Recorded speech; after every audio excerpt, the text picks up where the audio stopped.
نحمده ونصلي على رسوله الكريم اما بعد فاعوذ بالله من الشيطان الرجيم بسم الله الرحمن الرحيم رب اشرح لي صدري ويسر لي امري واحلل عقدة من لساني يفقهوا قولي۔ السلام علیکم ورحمۃ اللہ وبرکاتہ۔ ناظرین، پروگرام دعا کیجیے کے ساتھ آپ کی خدمت میں حاضر ہیں۔ آج ہم انشاءاللہ ازواج اور اولاد کے لیے کی جانے والی دعاؤں کے بارے میں بات کریں گے کہ قرآن و سنت میں ہمیں اس بارے میں کیا رہنمائی ملتی ہے۔ دعا ایسی چیز ہے جو انسان کی تقدیر کو بدل دیتی ہے۔ عام طور پر ہم اپنے خاندانی زندگی میں، گھریلو زندگی میں جب پریشان ہوتے ہیں تو ہم سمجھتے ہیں کہ شاید یہ مشکلات زندگی کا حصہ ہیں اور ان میں کبھی کوئی تبدیلی نہیں ہو سکتی۔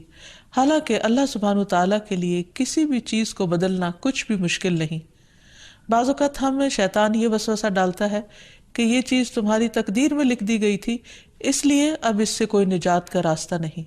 حالانکہ حدیث میں واضح طور پر آتا ہے، رسول اللہ صلی اللہ علیہ وسلم نے فرمایا، کوئی چیز تقدیر کو بدل نہیں سکتی سوائے دعا کے، اور کوئی چیز عمر میں اضافہ نہیں کرتی سوائے نیکی کے۔ یعنی اگر انسان دوسروں کے ساتھ خیر و بھلائی کرتا رہتا ہے تو یہ چیز اس کے عمر میں اضافے کا ذریعہ بنتی ہے۔ جیسا کہ ہم نے پہلے بھی ذکر کیا تھا کہ دعا کی قبولیت کے لیے ضروری ہے کہ پہلے ہم اللہ سبحانہ تعالیٰ کی تعریف بیان کریں۔ اللہ سبحانہ تعالیٰ کی تعریف کے بے شمار کلمات ہیں جو نبی صلی اللہ علیہ وسلم نے ہمیں سکھائے ہیں۔ ان میں سے ایک یہ بھی ہیں، مصعب بن سعد اپنے والد سے روایت کرتے ہیں کہ ایک اعرابی رسول اللہ صلی اللہ علیہ وسلم کی خدمت میں حاضر ہوا اور عرض کیا کہ یا رسول اللہ، مجھے ایسا کلام سکھائیں جسے میں پڑھتا رہوں۔ آپ نے فرمایا، کہو لا الہ الا اللہ وحدہ لا شریک لہ، اللہ اکبر کبیرا والحمد للہ کثیرا، سبحان اللہ رب العالمین، لا حول ولا قوۃ الا باللہ العزیز الحکیم۔ اللہ کے سوا کوئی الہ نہیں، وہ اکیلا ہے، اس کا کوئی شریک نہیں، اللہ سب سے بڑا ہے، بہت بڑا، اور تمام تعریفیں اللہ کے لیے ہیں، بہت زیادہ۔ پاک ہے اللہ جو تمام جہانوں کا رب ہے، نہیں کوئی برائی سے بچنے کی ہمت اور نیکی کرنے کی قوت سوائے اللہ کے جو بہت زبردست حکمت والا ہے۔ تو بات یہ ہے کہ جب بھی ہم اپنے خاندانی حالات، گھریلو زندگی، اپنے ازواج یا اولاد کے سلسلے میں کچھ بھی پریشان ہو تو اللہ سبحانہ وتعالیٰ سے خوب خوب دعا کریں، اور دعا سے پہلے اللہ تعالیٰ کی حمد و ثنا بیان کریں۔ جہاں تک ازدواجی زندگی کا تعلق ہے تو اللہ سبحانہ وتعالیٰ نے شوہر اور بیوی کا رشتہ باہم ایک دوسرے سے سکون حاصل کرنے کے لیے بنایا ہے، اور اگر گھریلو زندگی میں دونوں کے درمیان سکون ہی نہ ہو، کوئی خوشی ہی نہ ہو، باہم محبت اور رحمت ہی نہ ہو تو زندگی ویران ہو کر رہ جاتی ہے۔ اللہ سبحانہ وتعالیٰ قرآن مجید میں شادی کی حکمت کو بیان کرتے ہوئے فرماتے ہیں، وَمِنْ آيَاتِهِ أَنْ خَلَقَ لَكُم مِّنْ أَنفُسِكُمْ أَزْوَاجًا لِتَسْكُنُوا إِلَيْهَا وَجَعَلَ بَيْنَكُم مَّوَدَّةً وَرَحْمَةً إِنَّ فِي ذَلِكَ لَآيَاتٍ لِقَوْمٍ يَتَفَكَّرُونَ۔ اور اس کی نشانیوں میں سے ایک یہ ہے کہ اس نے تمہاری ہی جنس سے تمہارے لیے بیویاں پیدا کی تاکہ تم ان کے پاس سکون حاصل کرو، اور تمہارے درمیان محبت اور رحمت پیدا کر دی۔ غور و فکر کرنے والوں کے لیے اس میں کئی ایک نشانیاں ہیں۔ یعنی اللہ سبحانہ وتعالیٰ نے تو فطری طور پر انسان کے اندر ایک دوسرے کے لیے کشش رکھی ہے، محبت رکھی ہے، لیکن اگر وہ کسی وجہ سے ختم ہو گئی ہے یا موجود نہیں ہے تو یہ بھی انسان کی زندگی میں ایک بہت بڑا دکھ اور آزمائش ہوتی ہے۔ تو اس سے نکلنے کے لیے اللہ تعالیٰ کی مدد اور اس کا سہارا لینا چاہیے، اور کسی بھی غلط قسم کے کام سے بچتے ہوئے اللہ تعالیٰ سے عاجزی کے ساتھ گڑ گڑا کر اس رشتے کی محبت اور خوشی کے لیے دعائیں کرنی چاہیے۔ پہلی بات تو یہ ہے کہ شادی سے پہلے ہمیں اسلام نے اچھے رشتوں کے انتخاب کا ایک معیار دیا ہے۔ مثلاً شوہر کے انتخاب کے لیے جو ہمیں حدیث ملتی ہے اور نبی صلی اللہ علیہ وسلم نے جو کرائیٹیریا دیا ہے، اس میں آتا ہے کہ اگر تمہارے پاس کوئی ایسا شخص نکاح کا پیغام بھیجے جس کے دین اور اخلاق سے تم مطمئن ہو تو اس سے اپنی بیٹی کا نکاح کر دو، اگر ایسا نہیں کرو گے تو زمین میں فتنہ اور زبردست فساد برپا ہوگا۔ تو اس حدیث سے یہ پتہ چلتا ہے کہ شادی سے پہلے انسان کو ضرور یہ دیکھنا چاہیے کہ جہاں وہ اپنی بیٹی کو بیاہ رہا ہے اس شخص کا اخلاق، کردار، مزاج کس قسم کا ہے۔ یعنی محض کسی دنیاوی فائدے یا کسی کے مال یا بظاہر زینت اور رونق کو دیکھ کر شادی نہیں کرنی چاہیے، بلکہ دین کو معیار بنانا چاہیے۔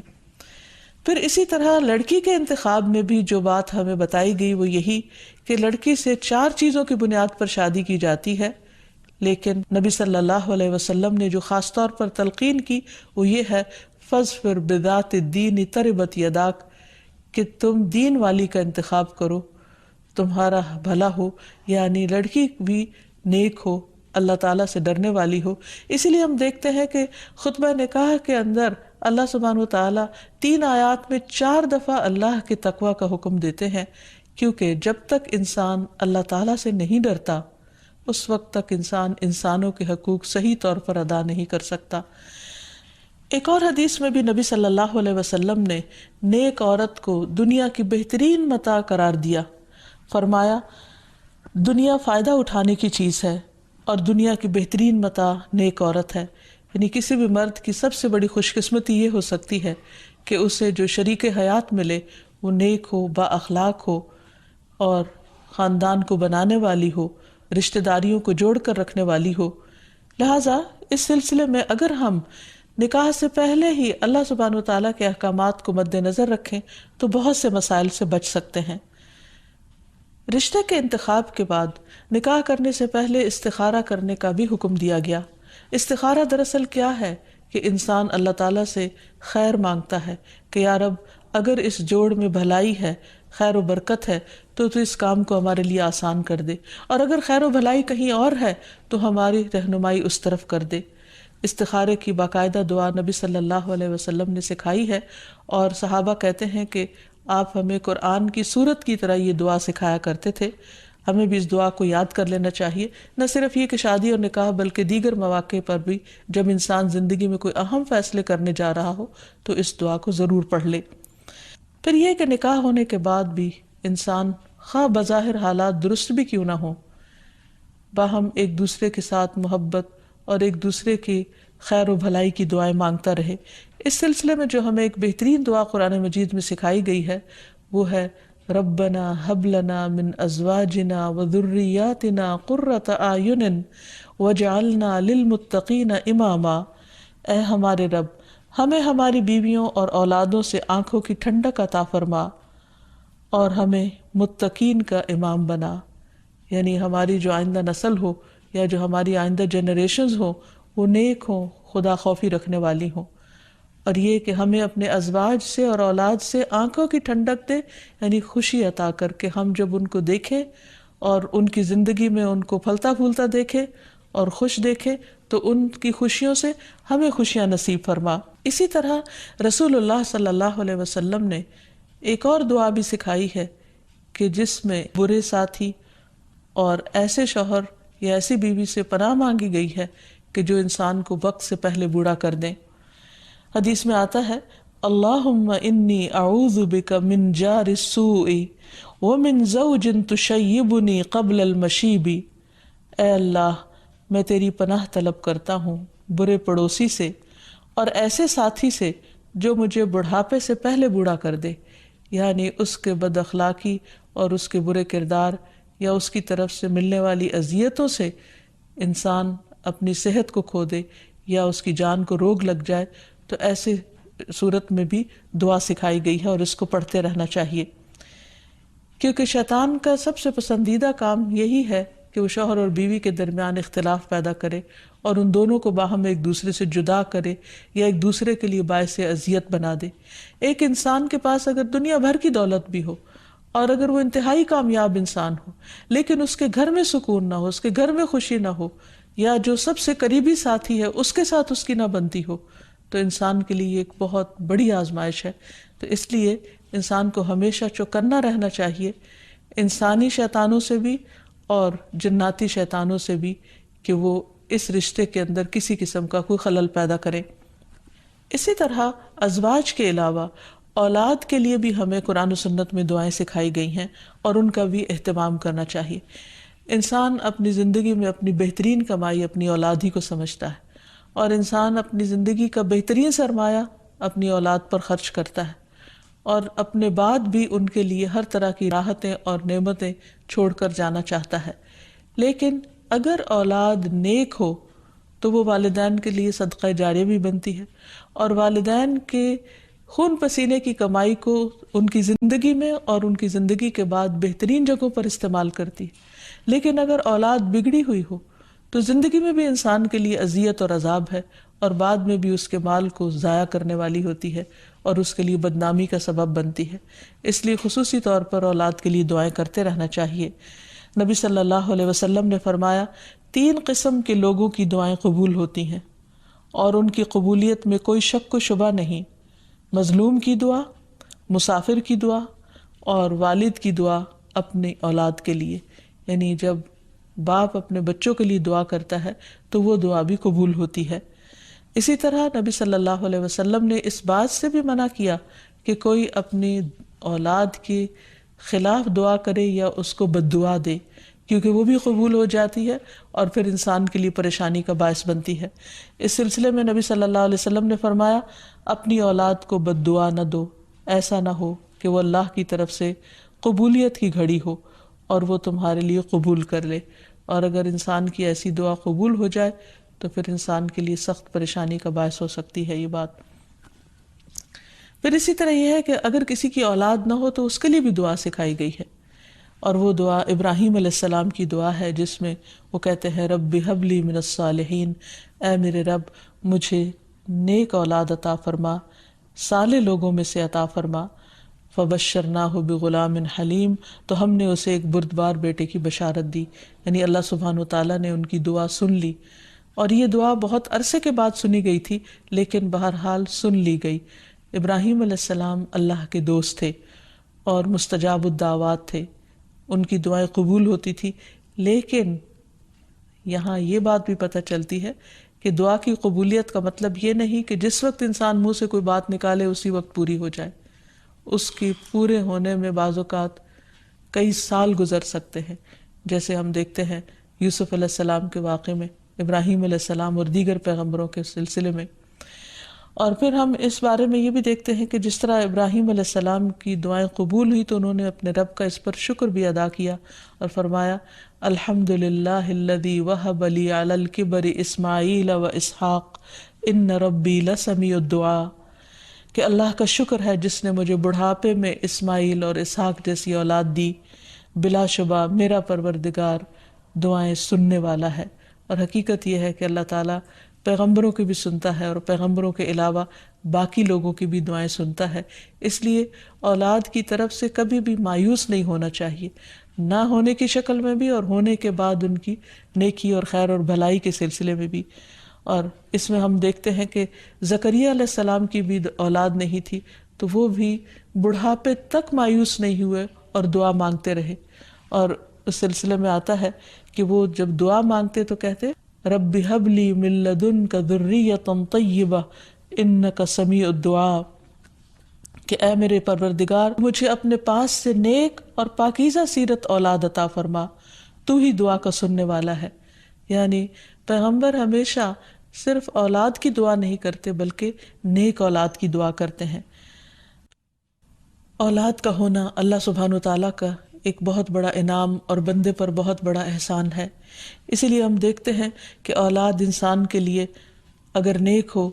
تو راحت، رحمت، آرام اور چین اور آنکھوں کی ٹھنڈک کا ذریعہ ہوتی ہے۔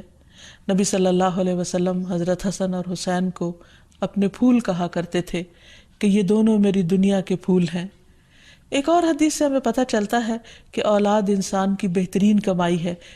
فرمایا ان اولادکم من اطیب کسبکم، تمہاری اولاد تمہاری سب سے بہترین کمائی ہے، بس اپنی اولاد کی کمائی میں سے کھاؤ، یعنی وہ انسان کے لیے حلال ہے، جائز ہے۔ پھر اسی طرح بیٹیاں جو ہیں ان کی تعلیم و تربیت اور ان کی پرورش بھی ایک بہت خیر و بھلائی اور جنت کمانے کا ذریعہ ہے۔ لیکن اس کے ساتھ ساتھ یہ بھی یاد رکھنا چاہیے کہ اولاد ایک رسپانسبلٹی بھی ہے، ان کے بارے میں سوال بھی کیا جائے گا کہ ان کی تربیت کس طرح کی۔ پھر خصوصی طور پر اسے ماں کی ذمہ داری قرار دیا گیا، اگرچہ ماں اور باپ دونوں ذمہ دار ہیں، لیکن عورت سے اس کے گھر والوں یعنی اس کے بچوں کے بارے میں اس سے سوال ہوگا کہ اس نے ان کی تربیت کیسے کی۔ تو اس لیے ہم سب پر لازم ہے کہ ہم اپنے بچوں کی دینی اور دنیاوی دونوں طرح سے بہترین تربیت کرنے کی کوشش کریں۔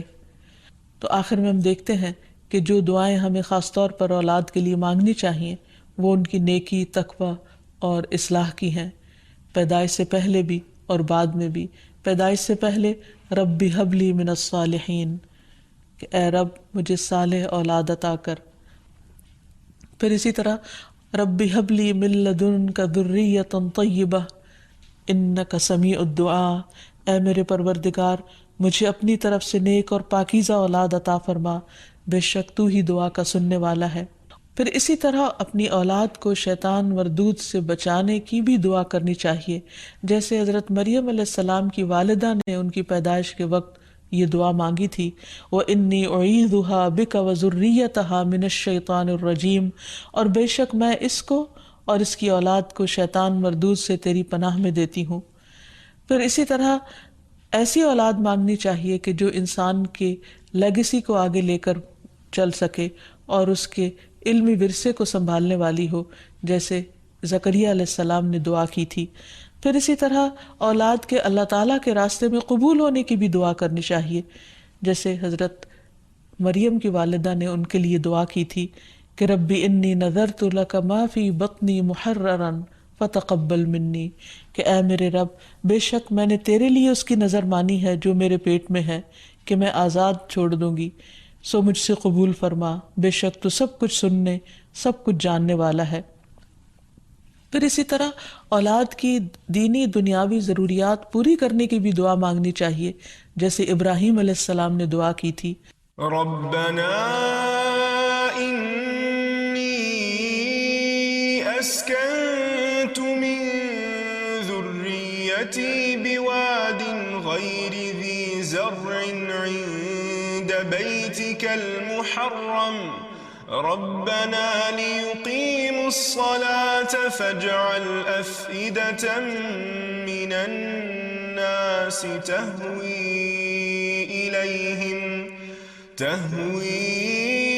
إليهم وارزقهم من الثمرات لعلهم يشكرون۔ اے ہمارے پروردگار میں نے اپنی اولاد کے ایک حصے کو تیرے قابل احترام گھر کے پاس ایسے میدان میں لا بسایا جہاں کوئی کھیتی نہیں تاکہ وہ نماز قائم کریں۔ پروردگار بعض لوگوں کے دلوں کو ان کی طرف مائل کر دے، انہیں کھانے کو پھل مہیا فرما، توقع ہے کہ یہ شکر گزار رہیں گے۔ اسی طرح ابراہیم علیہ السلام نے اپنی اولاد کے کھانے میں برکت کی دعا کی،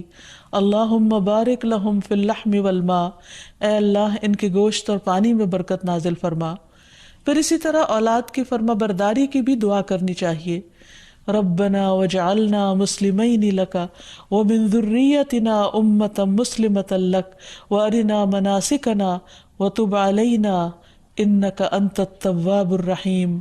اے ہمارے پروردگار ہم دونوں کو اپنا فرما بردار بنا لے اور ہماری اولاد میں سے ایک جماعت پیدا کر جو تیری فرما بردار ہو، اور ہمیں اپنی عبادت کے طریقے بتلا اور ہماری توبہ قبول فرما، بے شک تو بڑا توبہ قبول کرنے والا اور نہایت رحم فرمانے والا ہے۔ پھر اسی طرح اولاد کی اصلاح کی دعا کرنی چاہیے، رب اوزعنی ان اشکر نعمتک التی انعمت علی وعلی والدی وان اعمل صالحا ترضاہ واصلح لی فی ذریتی انی تبت الیک وانی من المسلمین۔ اے میرے پروردگار مجھے توفیق دے کہ میں تیرے اس احسان کا شکر ادا کروں جو تو نے مجھ پر اور میرے والدین پر کیا، اور یہ بھی کہ میں ایسے اچھے عمل کروں جو تجھے پسند ہو، اور میری خاطر میری اولاد کی اصلاح کر، میں تیرے حضور توبہ کرتا ہوں اور بلا شبہ میں فرما بردار ہوں۔ اسی طرح اولاد کے نماز قائم کرنے کی دعا کرنی چاہیے، رب اجعلنی مقیم الصلاۃ ومن ذریتی ربنا وتقبل دعا، اے میرے رب مجھے بھی اور میری اولاد کو بھی نماز قائم رکھنے والا بنا، پروردگار میری یہ دعا قبول فرما۔ اسی طرح اولاد کے شرک سے بچنے کی دعا کرنی چاہیے، وَجْنُبْنِي وَبَنِيَّ أَن نَعْبُدَ الْأَصْنَامَ، اور مجھے بھی اور میری اولاد کو بھی اس بات سے بچائے رکھنا کہ ہم بتوں کی عبادت کریں۔ پھر اسی طرح اولاد کی خرابیوں سے، پریشانی سے بچنے کی دعا بھی کرنی چاہیے، جیسے نبی صلی اللہ علیہ وسلم نے دعا سکھائی کہ وَمِن وَلَدٍ يَكُونُ عَلَيَّ رَبًّا، کہ ایسی اولاد سے مجھے بچائے یا رب جو میری آقا بن بیٹھے۔ پھر اسی طرح دوسروں کی اولاد اور دوسروں کے بچوں کے لیے بھی دعا کرنی چاہیے، کیونکہ انسان جب اپنے لیے خیر چاہتا ہے تو وہ خیر دوسرے کے لیے بھی پسند کرنی چاہیے، اور جب دوسرے کے لیے دعا کرے گا تو وہ خیر اس کی طرف لوٹے گی جو کسی کے لیے بھلا چاہے گا۔ اور اس کے لیے ہم دیکھتے ہیں کہ نبی صلی اللہ علیہ وسلم نے حضرت انس کے لیے خصوصی طور پر دعا کی تھی ان کی والدہ کی فرمائش پر، اللہم اکثر مالہ وولدہ، اے اللہ اس کے مال اور اولاد میں کثرت کر۔ اور ہم دیکھتے ہیں کہ حضرت انس رضی اللہ تعالیٰ عنہ کے حق میں نبی صلی اللہ علیہ وسلم کی یہ دعا قبول ہو گئی۔ تو اللہ تعالیٰ سے دعا ہے کہ وہ ہمیں اپنے ازواج اور اولاد میں آنکھوں کی ٹھنڈک نصیب کرے، اور یہ دعائیں ہمیں سکھا دے تاکہ ہم اپنی اولاد کی دنیا اور آخرت کی بھلائیاں مانگتے رہیں اور اللہ کی رحمت سے کبھی بھی مایوس نہ ہوں۔ وآخر دعوانا ان الحمد للہ رب العالمین۔ السلام علیکم ورحمۃ اللہ وبرکاتہ۔